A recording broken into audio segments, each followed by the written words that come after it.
Hey everyone, thank you for joining us. We're gonna just wait a few more minutes. We have one more panelist that we're waiting for.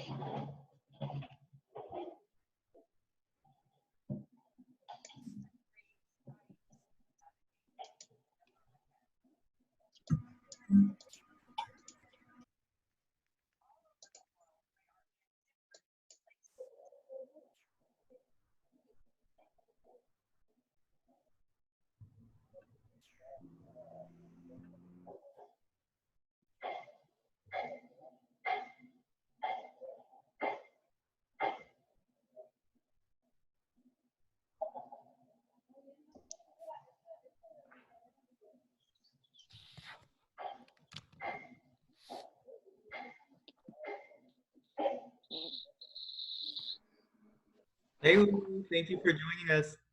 Hey Andy. All right. Yeah, sorry, I just like a little bit late. Sorry about that. I think. Oh, perfect, Ulu. You're right on time. Folks, we're just gonna wait and allow some more students to come in, and we're gonna start really quick. Sure.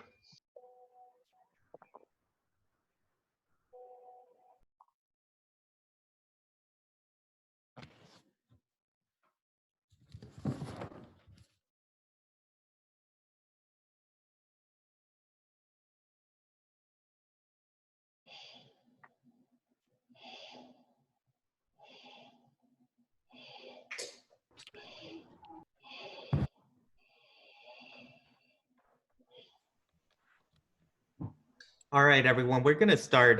We are on a little bit of a time crunch. We got a lot of panelists that need to leave right at noon. So thank you all for joining us today. I'm going to try to continue to admit people into the room while being your host today. So bear with me if I'm clicking through some things. But today, all of you guys are here. I'm suspecting most of you are master's students currently. You guys are interested in doing a PhD. So we have some awesome panelists that's joining us here today. And so for our agenda today, we're going to introduce ourselves. We're going to ask the question of why you guys may be interested in doing a PhD. We'll quickly go over the application process at USC. Keep in mind, this is not the application process for all universities, but we want to give you a sense of kind of how to approach, at least here at USC. We'll share with you the funding types at USC, and hopefully we can leave the majority of the time at the very end for a lot of questions. You know, we have awesome panelists, you know, and we ask them to be as honest as possible. So hopefully you guys this can help make your decision. So with our panelists here today, we have Dr. Ravi Chandra, who's our assistant professor for the Moore Family Department. We have one of our current Jose Cobena, Zuma Sadel, Ulu, and Joyce Lynn. Folks, can you guys quickly just introduce yourself really quick? So maybe we can start with Dr. Ravi Chandra. Hi guys, I'm Dr. Jayakant Ravichandran. I'm an assistant professor in the Mark Family Department of Chemical Engineering and Material Science. I also have a courtesy appointment in the Ming-She Electrical and Computer Engineering Department. My research group is interested in developing thin film materials and also advanced materials for electronic and photonic applications. Thank you, Dr. Ravichandra. So our professor will share a lot of perspective from the faculty's end, you know, especially in kind of how the department would often select, you know, students. Jose, can you introduce yourself? Hi everyone, my name is Jose. I'm a 5th-year PhD student in chemical engineering. I do molecular dynamic simulation of materials in the chemical engineering department. Great, thanks, Jose. Zumra? Hello everyone, I am Zimra. I'm a fifth year PhD student at Dr. Lee's lab. I'm working with photoresponsive surfactants and enzyme interactions, as well as photoresponsive nanoparticles. Thank you, Zumra. And then Ulu? Hey everyone, I'm Olu. So as you can see, I'm a master's student currently. I'm just graduating and I'll start my PhD. So and I'm from AST department. It might be different than the acceptance criteria could be different than the other departments maybe, but I can help on the general admission process if you have any questions. Thank you, Ulu. I think your perspective will be great because you're really fresh and a lot of students are like you that are current master students that might be wanting to join USC. And then Joyce Lynn? Hi everyone, my name is Joycelyn. I'm a fifth year PhD student in biomedical engineering, working on cardiac tissue engineering and microfluidic systems. Although I'm pretty late into my PhD program, I did do my undergrad at USC and I also did my master's. So hopefully I could give some perspective into applying to a PhD program here for both the AME department and BME. Great. Thank you all. Thank you, wonderful panelists. I know we kind of put you on the spot very last minute, so we appreciate all of you being here. So why a PhD, you guys? So here are just some questions. Do you enjoy doing your research? What doors does it open to you? Should you get a PhD? These are important questions to ask yourselves as you're considering going into the PhD program. I know some emails are, students do contact our office being interested in PhD, and oftentimes, sometimes we have students that are not quite sure why exactly they're choosing a PhD. Because the master's a terminal degree, oftentimes they think the next logical step for me if I want to continue my education is to get a doctorate. But certainly this is a very big commitment, oftentimes 4 or 5 years or even more. And we want you to kind of get to know exactly what you're getting yourself into. So as we go into the Q&A section, these are some of the questions we'll ask our panelists, but you certainly should be asking these questions for yourself. Not everybody needs a PhD. Not everything that you want to do requires a PhD either. So if you notice, we selected students that were in our program here that are on panelists, aside from our faculty member, but all of our panelists have been here for our master's program or our undergrad. So they can kind of share some insight with all of you on why they decided to ultimately stay here at USC and go into a PhD. All right, folks. So, just in terms of the application process at USC, a couple things to let you guys know. The spring 2021 admissions, the deadline is September 15th. The general application deadline for our fall 2020, I'm sorry, that's a typo right there. For the fall 2021 semester is December 15th, okay, for fellowship consideration, and then January 15th for the general deadline. We highly recommend any student that's interested in applying to USC to meet your December 15th deadline. A lot of faculty members are starting to review applications during the holiday break, December 15th. So if you apply by the January 15th deadline, sometimes by the nature of some faculty members in their own internal process, they may pass you over, okay? So if you're interested in the fall 2021 start date, December 15th is the deadline, okay? In terms of required materials, we ask for official transcripts, and that includes every single transcript that you have. So if you were in a community college, if you had a bachelor's, you have another master's, we need all the original transcripts. Official GRE score is required for almost all the departments. There are some departments that are waiving GRE. So Mork Family, where Dr. Ravichandra is from, they are removing their GRE requirements for all. There are some other departments that might be joining suit soon, but for now, most of the departments do require official GRE scores. Definitely a personal statement from everybody, and then we also need and then also your resume and CV. For those that haven't taken a TOEFL test or have not met the requirements here at USC, you would also have to have a TOEFL or IELTS. But for most master's students, you guys already met the requirements as master's students here at USC, so then you would also fulfill those requirements. Okay, some helpful tips I just told you is highly advise you guys to reach out to potential faculty advisors. Dr. Ravichandra can share with you kind of his experience reaching out to him. Definitely working in labs or doing directed research with faculty members PhD experience looks like. And then we introduce you to your colleagues and faculty members, including faculty members who teach your classes. And lastly, networking is extremely important. You know, when you network with other people, for example, folks in the workforce, they may have better insights on whether you need a PhD degree or not. Okay. And then funding types, just a quick summary. You know, here at USC, we fund all of our students. The minimum requirement from the grad school is $32,000 per year, and you have to have a 4-year funding package. We fund students through fellowships, internal or external fellowships. So NSF, for example, would be an external fellowship. Internal fellowship would be a grad provost fellowship that you receive. We fund research assistants, teaching assistants, and then kind of the more rare type, but Ulu can certainly share with you. In Astro, for example, we have students that work for companies that will fund their PhD. So, you know, Boeing or JPL, those are colleagues that, you know, Ulu have in his department. All right, folks, and, you know, I don't want to take up too much more time. So without further ado, let's go into the Q&A session. We have a couple of generic questions that I'm gonna throw out to our panelists, but hopefully we'll have enough time for you guys to ask your own questions, okay? So to begin with, panelists, can you share with us why you decided to pursue a PhD, and, you know, why should others? And Dr. Ravichandra, I think if you can think about kind of why some of your pursue a PhD degree, and also maybe why you yourself decided to pursue a PhD. Andy, do you want to start with the students first, or? Yeah, why don't we start with the students first, and then we'll end with Professor Ravichandra. So maybe Jose, you can kick us off. Sure.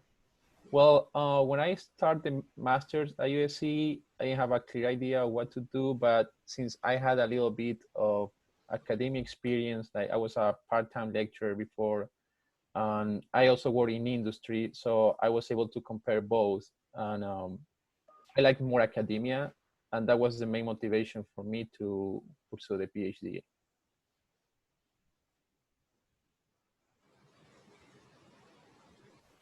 Thank you so much, Jose. Zumra, do you mind sharing?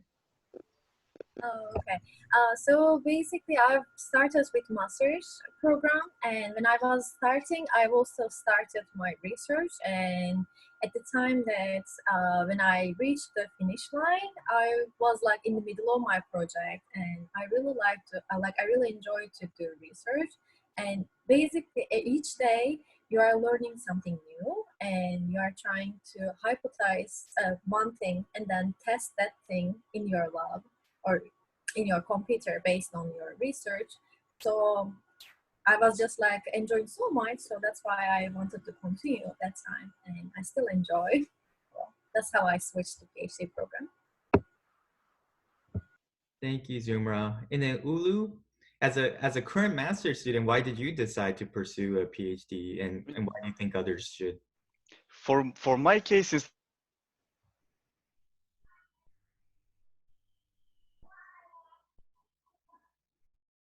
Cool.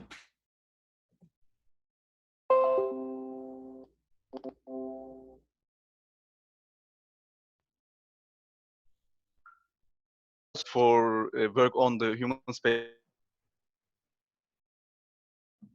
flight, and that's kind of the thing I can't do right. That's why I kind of pursue that. And the other thing is, like, as a quick note for space industry in US, as an international student, you won't be able to work directly after you graduated from master. So that's why it's kind of make it easier for me to decide to pursue a PhD program in USC, especially. Okay, thank you so much, Ulu. And then Joycelyn? I think I decided to pursue a PhD for 2 reasons. The first is to expand my technical expertise, and the other one is to also expand my exit opportunities.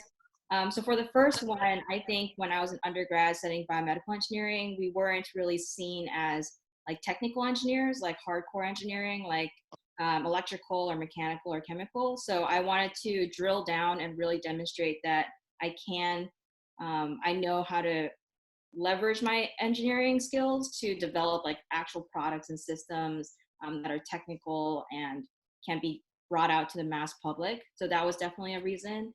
The second reason is to expand my exit opportunities. So when I was an undergrad, I wanted to go into the medical device industry, and I knew that if I wanted to be in R&D, there was a ceiling depending on like where I go. So with a PhD or an MBA, I think I could reach to higher levels of senior management. So I definitely wanted to get that out of the way before I went into industry. I was never going to go back to do my PhD after I left school. So that's definitely that.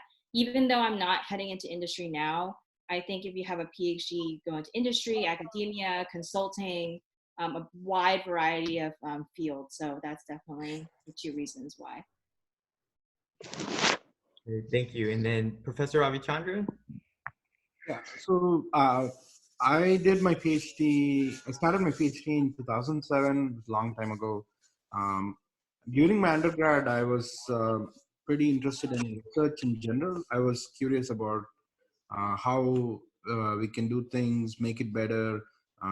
So I was doing a lot of undergraduate research, which directly transitioned me into doing a PhD right after that. And I think back in those days, even though it's only like 13 years ago, but entrepreneurship was not that big a thing as it is now. So most of the people who were interested in research were just interested in research. PhD were generally interested in research. But now I think with things that have changed in the last few years, the perspective of why you want to do a PhD has evolved a lot, like even 10 years, I guess. But certain things that remains constant over the years is that PhD is obviously hard work, needs dedication, motivation, and sometimes even the best of ours can question ourselves, why are we doing this? But the key important thing is to be passionate about pushing the limits of our knowledge. I think as long as you can do that in whichever way, whatever type of research you do, I think PhD is worthy goal. But as Andy mentioned, most important thing to notice is you cannot do PhD as a alternative to not getting jobs or not doing, like your opportunities are limited, so I'll just go to school or so. I think that is a problem for everybody, including you, because sometimes having well-defined tasks and executing it is always way easier than having hazy ones, which is what happens in PhD all the time.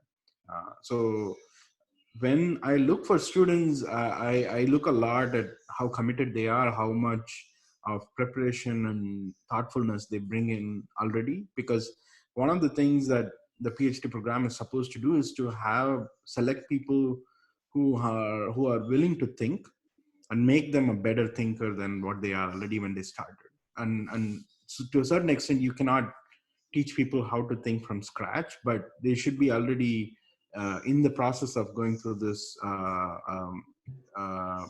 rational thinking. How do we execute things when the problem? Sorry.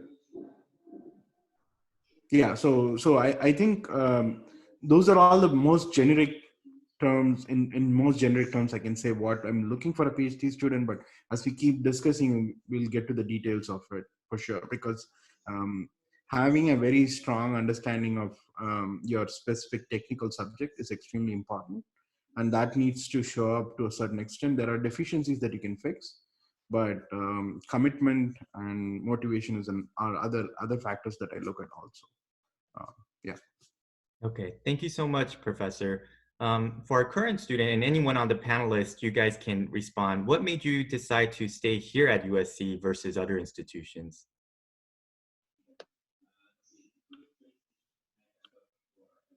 I could go first.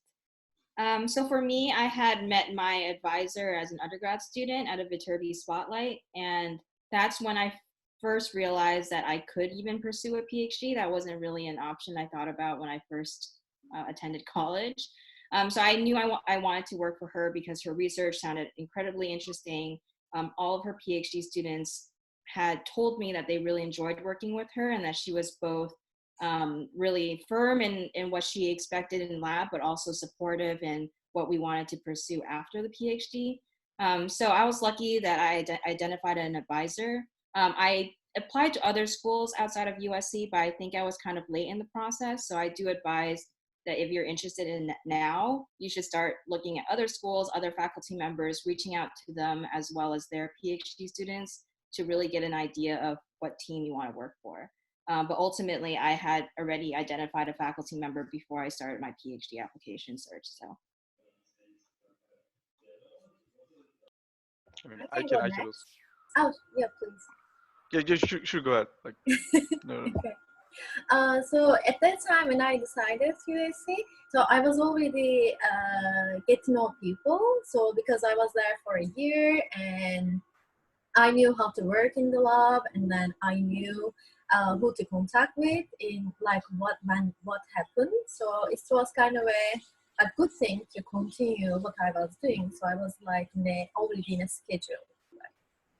So that was one thing, and the second thing was like your research. So are you really passionate about discovering something new or doing more experiments or focusing on that field for maybe 4 or 5 more years? So it's kind of how I decided USC, because I really like my the surrounding, the people who I am working with, and also the research.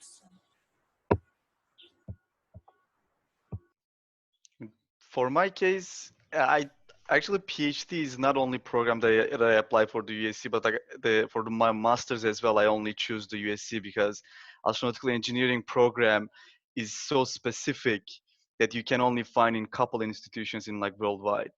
So I choose USC. I was looking for several other options as well, but for the USC, it's like the ASD department and space industry is so well together, combined in here in LA. It's make me why that's why I choose USC for PhD. And the second one, as I said, I wanted to work on human spaceflight, and in our department we have Dr. Gary Reisman, which is who is a former astronaut, and that's how we kind of decided to go on this path together with him.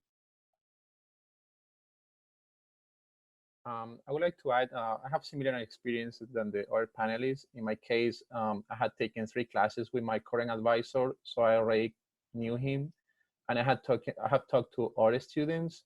So for me, it was like a real convenience to continue at USC. Actually, I didn't really apply to others for the PhD. So basically, once I finished the master's, I just continued to the next. I continue in the next semesters as a PhD student.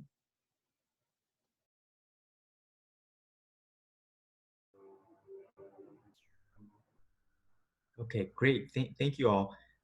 So I think the next question, Dr. Ravichandran, you shared a little bit about what you're looking for. Can you talk a little bit about kind of the review process and what you and your colleagues are looking for in terms of scores, GPAs, grades, research, anything that you can share? Yeah, so the admission process is actually, of course, every department has its own specific way they do the admission process. Typically what happens is if you have a very large department, you may have a very centralized admission committee where they may look at the whole packet and then decide whether they want to admit someone or not. And in the case of smaller departments, for example, in our department where we have very diverse expertise, it's possible that the individual faculty can curate and select students and then run it through a committee, and then the admission process goes through. In all these cases, we always have some sort of a committee to make sure the students that are nominated are at the very least satisfy the minimum requirements and also satisfy the requirements of the department as a whole, to make sure that the cohort of PhDs that we are going to put out are going to be competitive, very good products at the end of the day.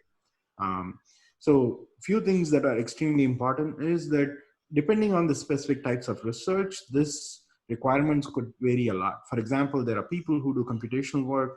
There could be a lot more emphasis on mathematical courses which needs a lot more analytical thinking. There are labs where they do both computational and experimental work, which means you still need very strong mathematical background, but you may also look at other technical courses which are very specific to that research. But in extreme cases, you may be doing lot less computational work. But typically the expectation of having a strong math background is true for most of the engineering departments. GRE scores, we generally tend to look at it as a check to see whether your language skills are good on the verbal side, and also on the analytical side. If you get a very low score, that also indicates that maybe your mathematical skills are not very well developed. So depending on the specific research, some people might just go with even lower scores on GRE math part, or even the math courses that you've taken. One thing that we look for is if you have prior research experience, that counts a lot. Sometimes if you have a glowing letter from someone saying that this person's GPA is low, so on and so forth, but this person did extremely well in research and they are thoughtful and their background is strong enough to think through the whole process and so on and so forth, then we take that very, very seriously. And if we know that person is a colleague from somewhere, that's even better. Because at the end of the day, PhD is a training plus a job, because the training part of it is to make sure you are a better thinker, you get some technical skills, maybe you can go start a company, work in some industry, or make your own group in academia or so. But you also have to tackle some tasks. Sometimes they are reasonably well defined for a contract or so. Because when we talk about funding, this will become much more clear. Most of the students are funded through some research contracts where you have very specific deliverables. And even though whether you do it or not, you'll have to go through the process and say that the attempt was made rigorously, but nevertheless, it will be treated like a job. And so if you don't do well in those things, then that causes trouble for the PI and so on and so forth. So most of the students that I look for, I'm looking for someone who has a very strong math background so that they can handle things. Like even though we do a lot of experimental work, we still need to understand our data at a deep level, which means you need to be able to be analytical to solve these problems and also come up with new solutions and so on. Thank you, Professor. I know one person typed in the chat box asking for some minimum GPA. So I think as Dr. Ravi Chandra mentioned, I think it depends on the course members in every single department. There are some departments I know that's, they're not reviewing any GPAs below 3.5. I know in the case with Mork Family Department, that's not the case. I think we're looking more at research rather than, and we look at maybe the holistic application rather than just the GPA. But I think the response to that question is it depends. There are some departments that I know the committee will not look at any GPA below 3.5. So if you're not sure, at least here at USC, I think the best way to do, the best approach is to contact the department advisor directly, and they can share some insight about that. In terms of other universities, some universities, I know like MIT, they put the GPA requirement on the website. Some do not, so you might contact their administrator as well to ask about that, okay? Right, but MFT still follows the graduate school's whatever required minimum GPA requirement. I think it's 3.0 or something. Yeah, that's right. So that's a good point too. The minimum university requirement for all grad students, masters and PhD is 3.0.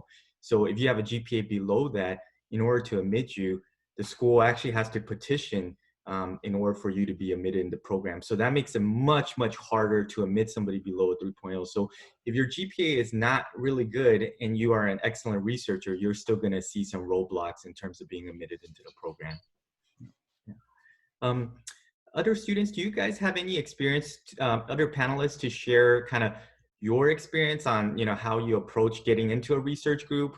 And then Dr. Ravi Chandra, you might be able to share kind of how folks kind of become a part of your research group. I know you had a couple different cases where you inherited a student before that graduated recently.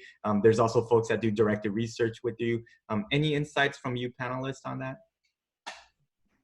You want me to go after the students? Because I think quite a few students have done masters and then PhD. Yeah, Professor, maybe we'll go with you last, and then maybe Jose, Ulu. Do you guys have any insights?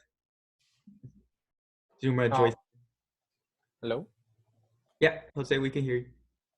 Yeah, well, in my case, I start talking with students of my my current advisor, Actually, a few of them were my TAs. So I think that was the way I asked them, like, hey, do you think that I will be able to work on this and that with your advisor? And they gave me even a few advice about even how to send an email, what to ask, how to approach, how to request a meeting with my advisor. That was actually a pretty good thing, because I didn't really have an idea how to contact him, Um, and after a brief conversation with my advisor, then we decide, okay, let's work together towards your PhD. That was my case. Any other student panelists, insights on your end? I can go ahead. Like I think what Jose says is like pretty important. Actually, the communication is the key. Communicating with your professors about if you can help them in any way. That's how I started basically. I just like send a couple emails to our professors and like basically if anyone interested to take me as a student researcher like first of all I started with another professor like I basically volunteered in his research lab. It's the circ lab for summer, and then later that for the fall semester again I send an emails to several professors and I ask them if I can be a grader for their classes, and that's how it rolled basically. Then I become a grader for my current advisor and or my current advisor, and then it's how it proceeded. So my only suggestion is try to communicate with them as much as possible. Just talk with them in person or emails and ask them like opportunities. You can create your own luck with that kind of a approach. Okay, I can say. So basically, my experience was a little bit different than this. So I'm from Turkey, and then in Turkey, it is like a big deal to have a PI before you start your program. So that's why I get my acceptance from USC, and then right after that, I have contact with Dr. D to work in his lab. So basically I've read some of his papers, and then I told him that I'm more interested in working on this project, and then if there's an opening or like would he support, like would he be in my committee, basically would he be my PI. And then when I came, like basically I started working in his lab the first day when I came to USC, so it was a little bit different. And how about it? So basically, it's always like the other panelists said, communication is really important. You always need to be open with them, and what is your expectation, what is your goal, and what do you want to get at the end of it. Yeah, I think similarly to everyone else, finding your lab is really kind of like dating. You're really trying to engage with the group, and you have to realize that you're learning yourself, right? So this is the PI that you're going to be with for 4 to 6 to 7 years, and they can really control what you do during your time as a PhD student as well as what you're doing after. So I think it goes both ways. It's really developing the relationship, learning about what they expect, expressing what you want out of the PhD and what you want to do afterwards. It's really like building that relationship and marrying that person for 5 to 6 years. So put yourself out there and really be forward and honest about what you want out of your PhD. And I think you'll learn a lot from the PI too.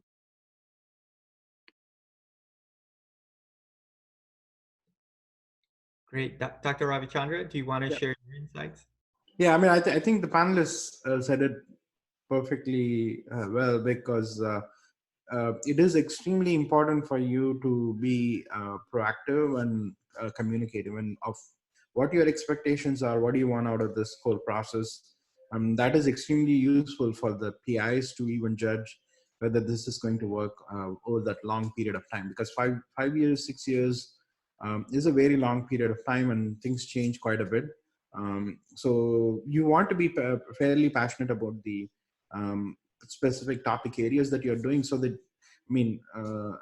that level of commitment only comes if you are passionate about what you want to do.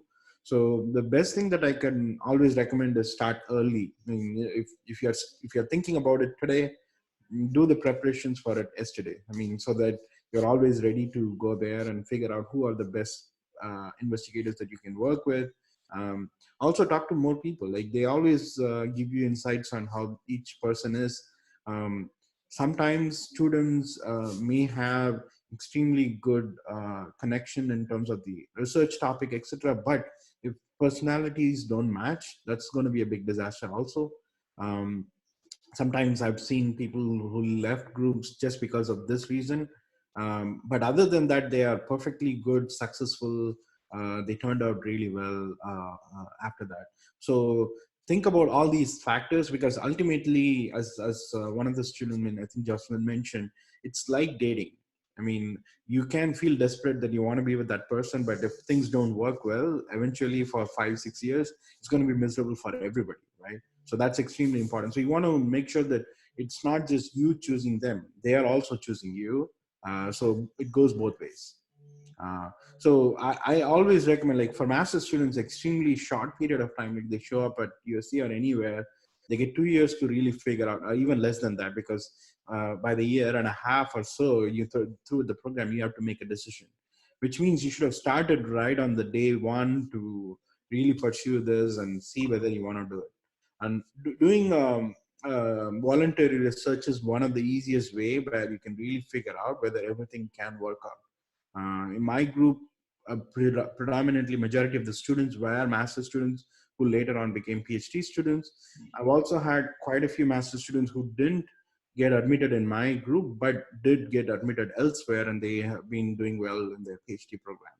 And I always look for students who do well in my classes, because that tells me that I have some level of quality control check in whether the students are reasonably prepared in their academic background, and they are interested. Because my class tends to be a little bit on the difficult side than most of the classes in the department, which also tells you that the student has to be committed to that topic, right? If you want to just have fun, PhD may not necessarily be the exact thing. You want to be having a balanced life, but still make sure that you're committed to doing something bigger. Because ultimately, I personally feel doing a PhD is still sacrifice compared to just going to a 9-to-5 job, making money or so. So if you want to do that, please make sure that you're mentally prepared for it. And as long as you find a good PI to work with, the whole process may be pleasurable. In some cases, it's actually good, because they know that you are going through tough times. They'll support you. As long as they know that you are a committed person, it's fine. But if you're not motivated or doing well, that's a big red flag for PIs. Thank you, Professor. So folks, I know a lot of you are already typing your questions into the chat box. I think at this time, maybe we'll go to the questions in the different chat boxes.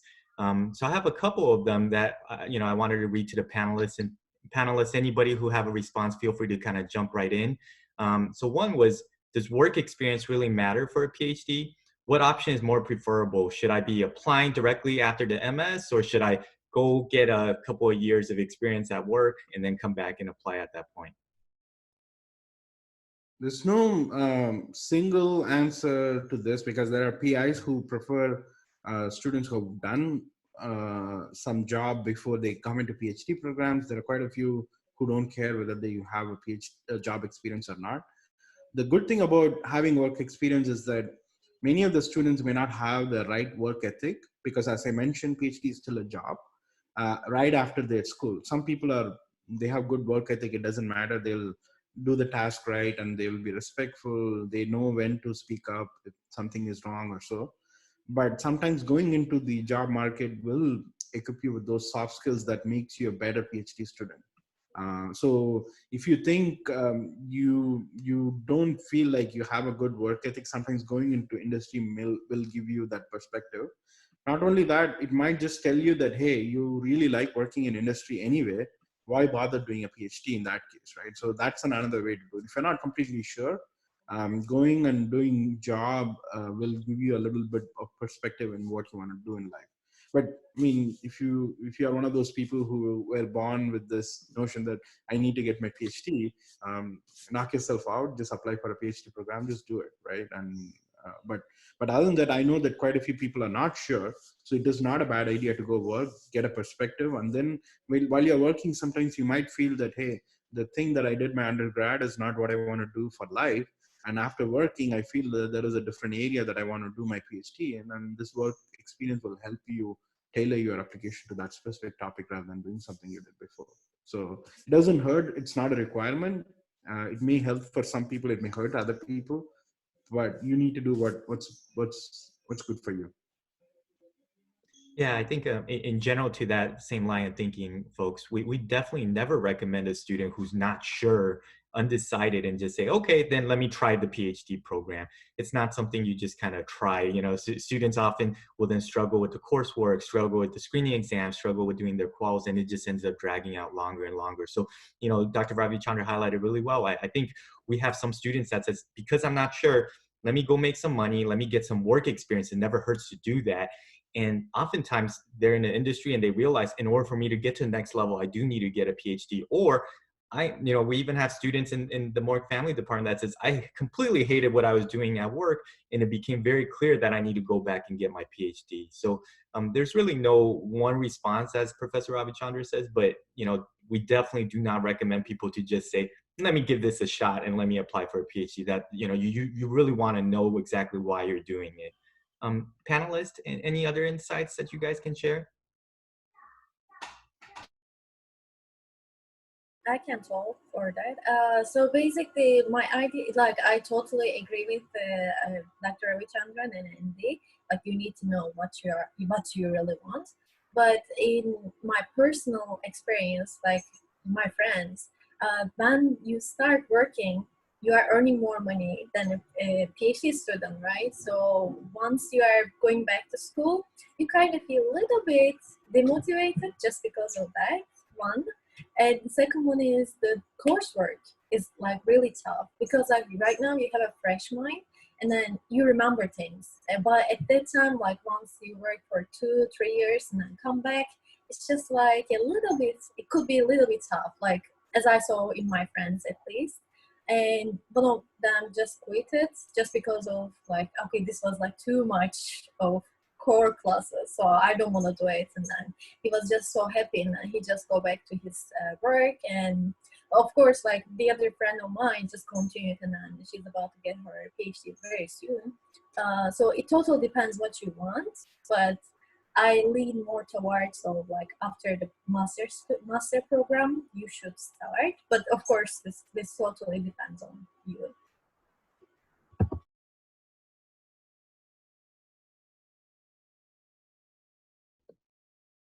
Any other insights, panelists? If not, we could go to the next question. All right, folks, we got a question from a student that asked about interview process. So this is certainly something that all of you have experienced. Maybe your faculty member had interviewed you during the welcome weekends, or Dr. Ravichandra, maybe you can share what is your own personal interview process after you kind of determine a couple of handful of students that you might be interested in. Yeah, so obviously, like we get a lot of information from your application already, but a few things that we are looking for is to make sure whether the information in the application kind of matches with the student that we are talking to. We're not trying to really check whether you remember first law of thermodynamics or second law of thermodynamics, but the idea is to try and see whether you are a thoughtful person, and that thoughtfulness is something that comes out naturally without having to work very hard and remembering or something. Because ultimately, a lot of the PhD work that you do, you can always look up information. As long as you can absorb that information and then convert it into knowledge, it's okay, right? So the question is whether you have that thinking capacity to a certain extent, which can be groomed more. Of course, if you're a perfect person with very thoughtful behavior, you don't need a PhD as a validation or so, but this process will help you learn it. So that's the primary thing that I do. I just have a very casual conversation. I try to ask them what they did, explain it in a few sentences. And this also checks whether you have a reasonable communication skill or not. If your communication skills are extremely poor, that are beyond any repair, then that becomes a red flag for the PI also, because ultimately when you do your PhD, you'll have to write papers, you have to give presentations, etc. So having a certain base level communication skill that can be improved is okay, but if you can't speak or articulate your thoughts, then it becomes a big issue. So we look for those things in a very casual setting. I try not to make it very stressful, because sometimes students try to remember 5-6 years of coursework, this, that. That's not what we are looking at, because we know that at least in this day and age, you can take your phone, look up information, but can you really take that information, analyze it, and try to get the knowledge out of that information, right? Because whatever you see may not be true, and what is true and what is not is something, can you analyze it? And that's what a good PhD student should be able to do, right?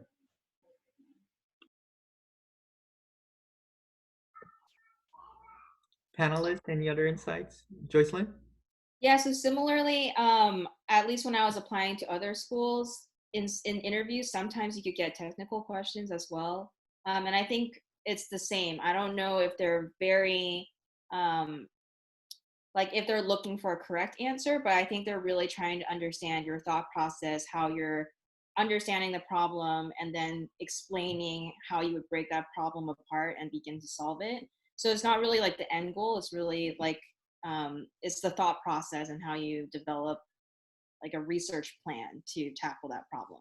So just be prepared for technical questions. Likely it's probably something to do with that faculty member's research. So just do your research before you head into interviews and really understand where they're coming from as well.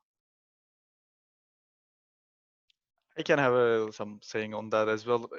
For interview process, like I can say I didn't have any interview process, because I already knew my advisor, like my future advisor, basically, and that's how it happened. That's what I was saying that if you have good communication during your master program, so you won't be able, you don't need to basically get an interview to get into PhD program, because you already interviewed during that 2 years period.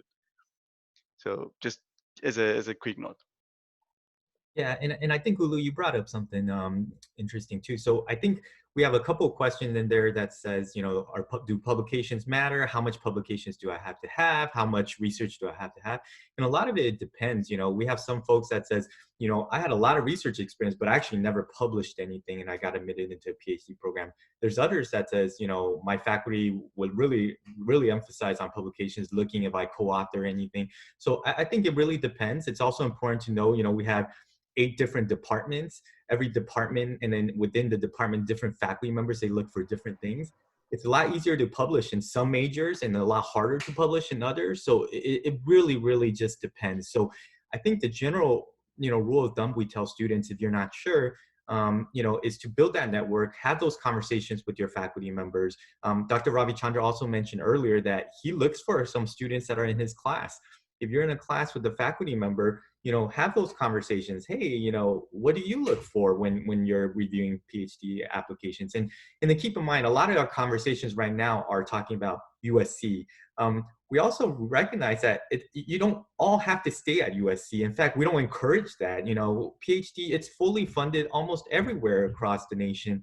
And we want you to be where the research is at, where that relationship is at. So all of these are things to keep in mind. So if you're not sure, certainly we're more familiar with the USC process, but outside of USC, you know, it doesn't hurt to just send an email to administrator or directly to the faculty and ask those questions. I also have a couple of questions from folks asking about kind of the unit requirements. So generally the PhD program is a 60 unit, so it's a 60 unit program, but your advisors may have very specific coursework that they want you to take in addition to those 60 units. In order to keep your funding, you had to take 6 units minimally per semester. So if you calculate kind of, you know, 18 units minimum a year, and then you multiply that by 4 to 5 years, like most students do not have a problem getting into the 60 units. The specific requirements depends by departments, but also depends by your PI. So some advisors may say, oh, great, you have all your master's courses. Some of these are core courses.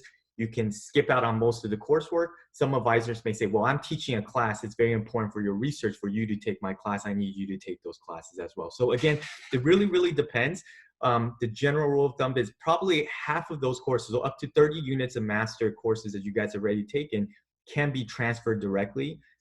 Most students, PhD students, never have to really worry about the units. So getting to the 60, I think all of you panelists, you can say you had no problem getting to the 60 units at all, right? Great. Anybody have any other questions? Please go ahead and type it in the chat box. I think a lot of you already done that. So while folks are kind of typing those different questions in there, panelists, if you can go back and give advice to yourself or to other students that are thinking of this process, what are some thoughts and things that you can share? And then Dr. Ravichandra, likewise, as you're now more, you admit a lot of different various PhD students, what advice would you give to students who are thinking about applying for a PhD? Yeah, I could kick it off. Just to echo kind of what we talked about before, I cannot emphasize enough how important the relationship you have with your faculty member is. I think when I was first applying, I was more interested in the types of research and types of projects that faculty members were doing versus the management style of the faculty member, or whether or not they cared about like my personal development or what I wanted to do afterwards. So I really lucked out because it just so happened the faculty member I was interested in was fantastic in all of those things. But definitely try to find the perfect combination of research topic as well as your faculty member. That person can make or break your entire experience and what you want to do afterwards. So definitely take the time to talk to their PhD students, their master's students, or undergrad students, and really see if your working style matches with theirs.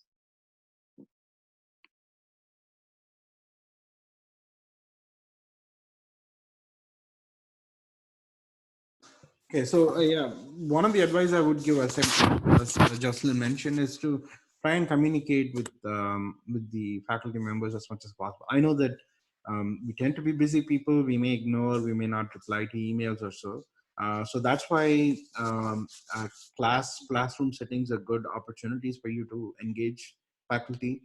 And sometimes you can, if you are persistent, some people will reply to you. Don't be badgering them, but if you write to them once every week or 2 weeks and follow up and say that, hey, we would like to chat, there are people who would give time and talk to you. And maybe if they don't reply to you 2 or 3 times, that tells you what type of person, like what type of relationship you may have in the future also, right? Like you want someone who's receptive to your needs also. So trying to make that initial communication, establishing that link is extremely important. And if it does work out, then you have to make sure that you are responsive and communicative to get this thing going. Definitely, if you do make a very strong impression as a master's student, if you're doing research in someone's lab, if you make a strong impression, the very least, even if they can't admit you as a PhD student, or if you don't want to be a PhD student there later on looking at the research experience or so, they can write a very strong letter, which is important for you to go do PhD somewhere else. So it is still important that if you're committed to the process of doing research, do your best. Sometimes you may not like that specific topic, but that is something you can tell that person, but still be committed and be a good worker. Then you have a chance that they will still look at you in a very positive light, because ultimately references play an important role in your application. So the relationships that you build, those are all going to help you long term anyway. So I think if you are an honest, serious person and don't take things for granted, then you have a very good shot at making this whole process work. And that's what I would recommend you guys do it. Thank you, Professor. So folks, I want to respect our panelists' time, so we're going to try to wrap up. I'm going to stay on a little bit after noon. I think there's a lot of specific questions about screening exams, unit transfers and things like that. I can answer those separately. For now, in the next 2-3 minutes, does anybody have any additional questions for our panelists here that you guys want to type in? So we'll take a few seconds for that. Ulu, Zumra, Jose, Joycelyn, any other advice you can share on your end? I can share something. In the past, I have reached out by students asking me for advice about getting into PhD, but usually my first question is, why do you want to get a PhD? Some people just say, well, I just want to stay longer in the United States, or that's definitely not the right answer. You know, you have to do a PhD because you want to do research, basically, and you have to be committed to that, because otherwise, if you get, let's say that you get accepted into the program, then you're going to spend 5 years doing something that maybe you don't even care, and that's gonna you're going to have a miserable life, basically. And I'm pretty sure that most of the faculty can recognize that in the applications. They don't want someone that is going to be there forced, you know. They want someone who is going to be passionate about it. So also some people say that it's more important to choose the faculty than the research topic. But I think you have to try to find a balance, and to just to try to find the best fit. If you read a paper of a group that you want to join to, and you cannot even understand what the paper is about, you're probably looking into the wrong route, you know. So that would be my advice.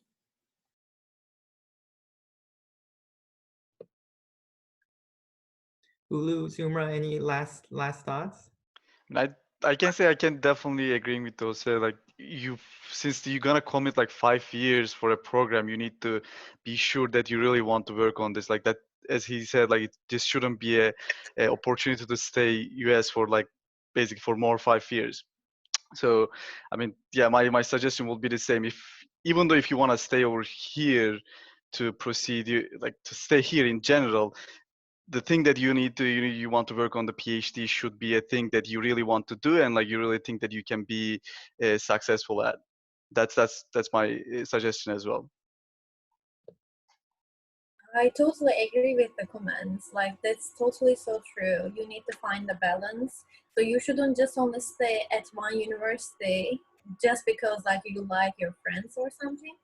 Because like you are going to do that research, and when you are doing research, it is specifically you are going like diving deep. So that's why you need to enjoy and then be passionate about it. Now you need to like motivate yourself. Like it is so much of perseverance basically. So in each time you are just like hassling with the research. So I totally suggest them to like find their passionate about life, not only for PhD, but also like what would be like their passion. So that would be my advice. Okay, folks, I think, you know, out of respect to our panelists, I know a few of them have meetings right after. We're gonna, you know, thank them right now. So thank you all panelists for your insights. It's been really, really helpful, appreciated. If any of you want to stay on to kind of answer some questions and, you know, allow folks to speak up, you know, we can certainly do that. I'll stick around a few minutes for anybody else that have additional questions, and we can talk more about kind of the logistics of applying for a PhD. So thank you so much, panelists. Thank you for taking the time out of your busy schedule, especially during this finals week. We really appreciate it. So virtual round of applause. Thank you all.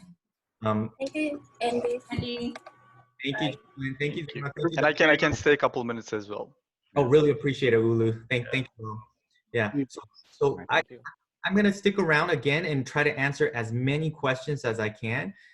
So there was a question about specific admissions process for USC master's students to get admitted to the PhD here. So there is no specific, there's no separate master's process.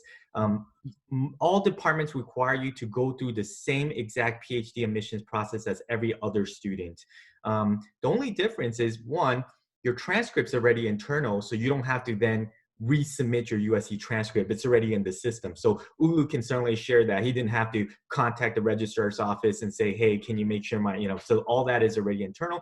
And of course, you have a little bit of advantage, as what Dr. Ravichandra mentioned. If you are here already, you're networking already, you're talking to the faculty members, you can email them, you can go to class and say, hey, professor, I just applied already today. Keep an eye out for my application. So there are a lot of strategic advantages of master's students here at USC getting admitted to the PhD program. I can add on to that. I can literally say that it's applying a USC PhD program as a master's student is much easier than the like applying to other universities, because you already have an application in your system which is master's, and you're just including couple more stuff to basically finish it up, which one of them is SOP. And I think I only included SOP and like the recommendations letter. And the recommendations letter that I get from my professors from my department, that I'm applying the same department as a PhD student, PhD applicant. So it makes it much easier to apply USC. But just if you are thinking that another university is like the best place for you, then that shouldn't be a thing that like you should basically, okay, it's easier to apply here, just I need to apply here. No, like just if you want to apply to other places, I mean, it will be some extra process, but you'll get the result at the end.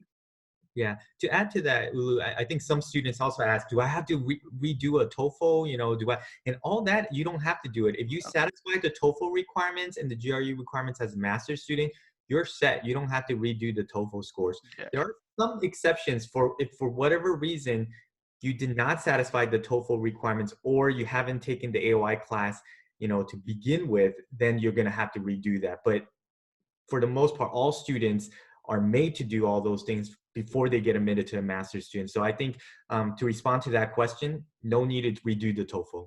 Yeah, and there's no need to do extra step on that because they're already in the system. So that just transfers to your application. Yeah, I got also a question about screening exams. So screening exam, folks, it really just depends.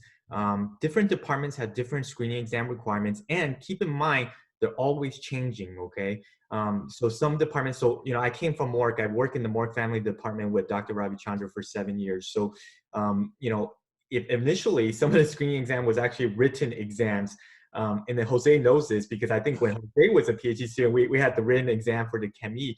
Then it changed to a presentation. And then some departments are also doing away with the screening exam. So I think it really depends on the department, and it really depends on the year that you're admitted. So, you know, I think our best response is check in with your department advisor about the different, you know, requirements now for your current department that you're interested in. It does change yearly, and it's at the discretion of the faculty committee. Okay?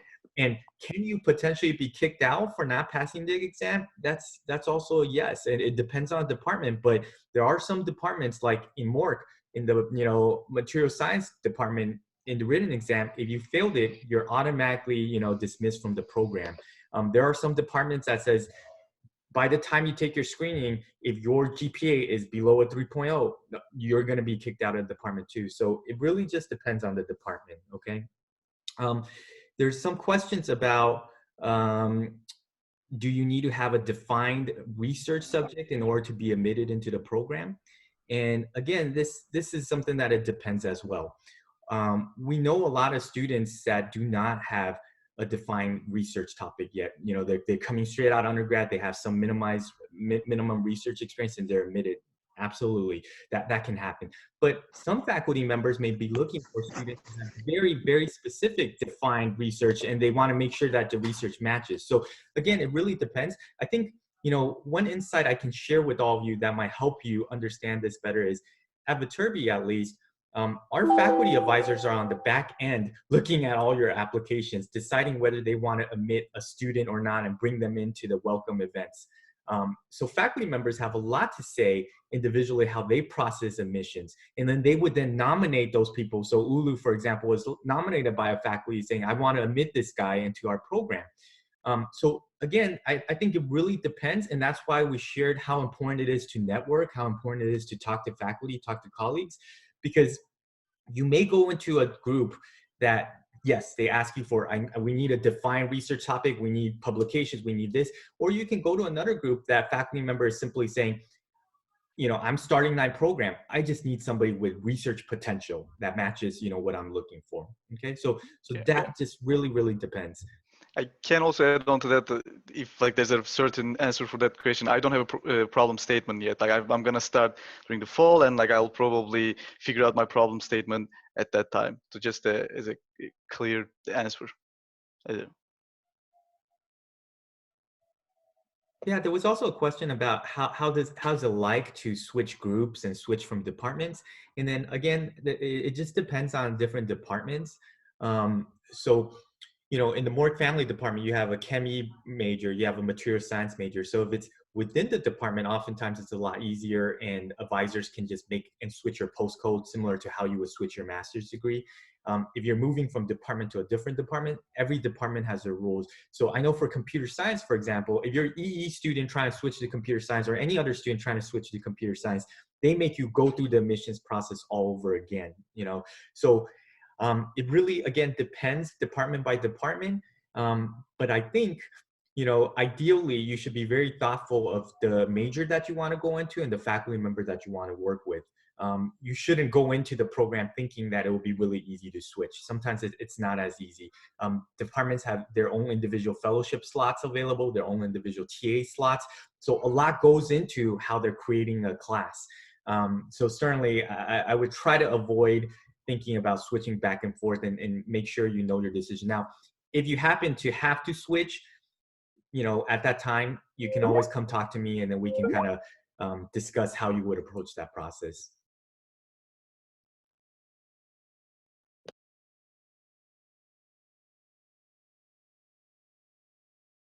So there was a question about units outside of the 500 level classes. Can it be transferred? Yep. Units that are 400 level can be transferred, certainly. Units that are 500 definitely can be transferred, okay?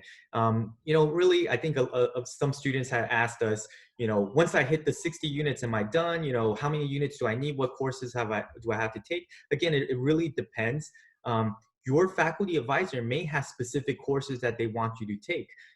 In terms of finishing the PhD, it's all about, you know, your being able to produce research, right? So some faculty members I know in our department, in Morg family department, they'll say, we require you to publish a certain amount of paper before you can, you know, even do your quals.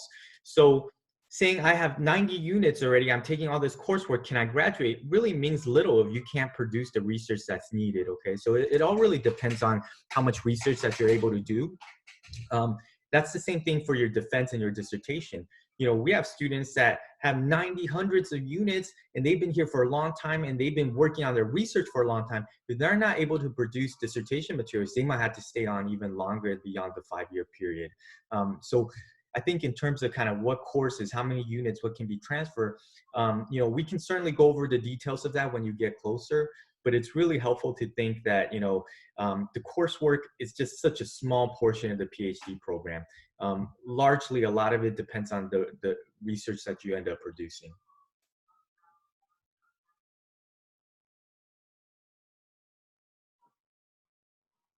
So one student asked, is a master thesis required? It is not. Directed research master thesis is not required. Of course, as all of our panelists mentioned, they're really looking for strong research experience. So, you know, do students who have a thesis or have research experience, do they, you know, gain an edge? Absolutely. I think if faculty members are looking at, can this person write? Then having a strong thesis obviously can help, you know, build your resume to that.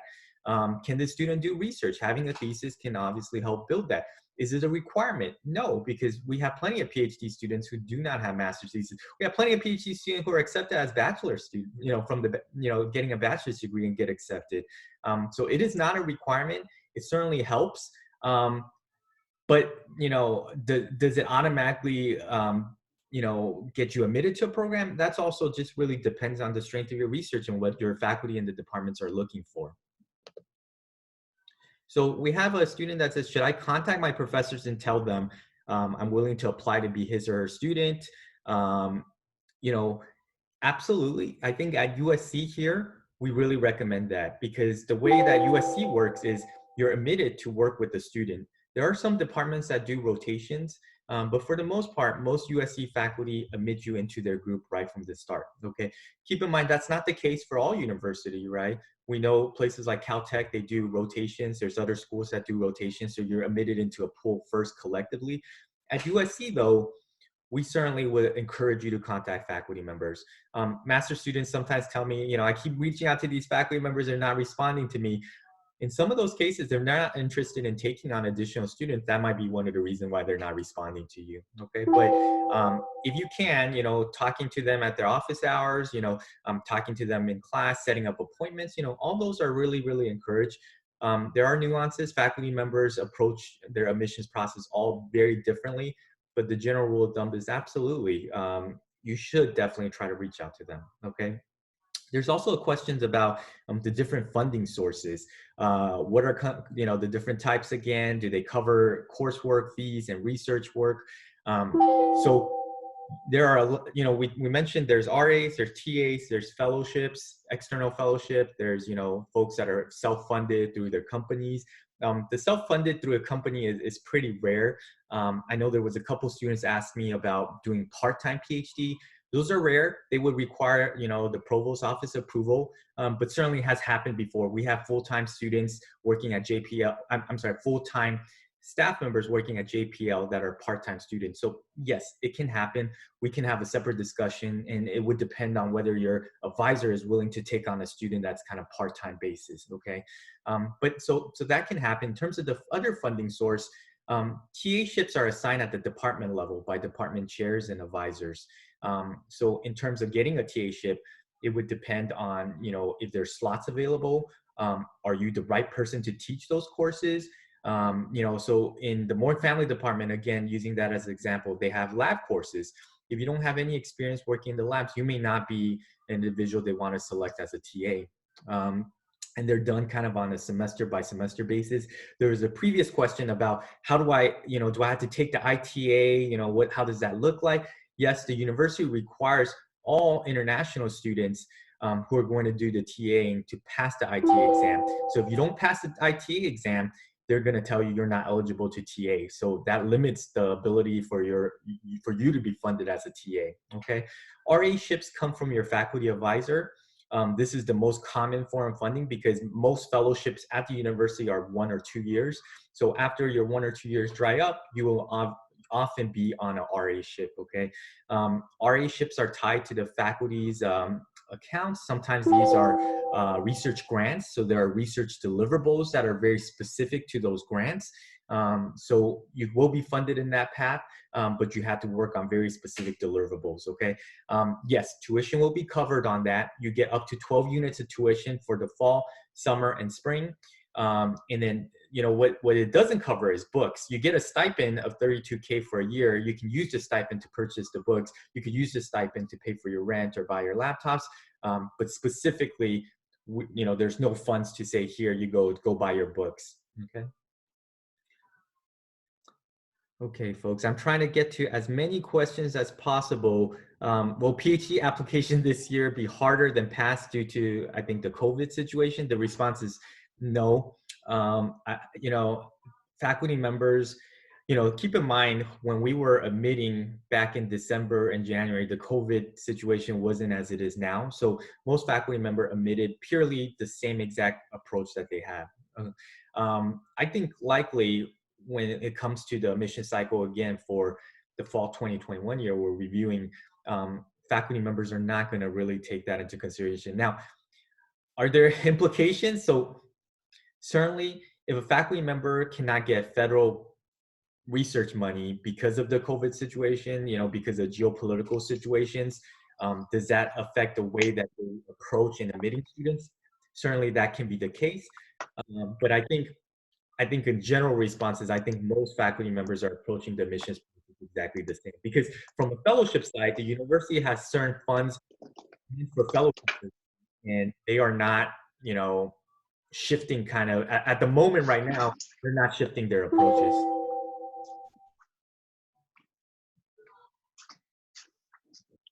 Okay, folks, I think I'm trying to get as many of the questions possible. It seems like I got to most of them. Is there any last minute questions somebody have in mind? You're welcome to kind of speak up, and then maybe we can address those directly.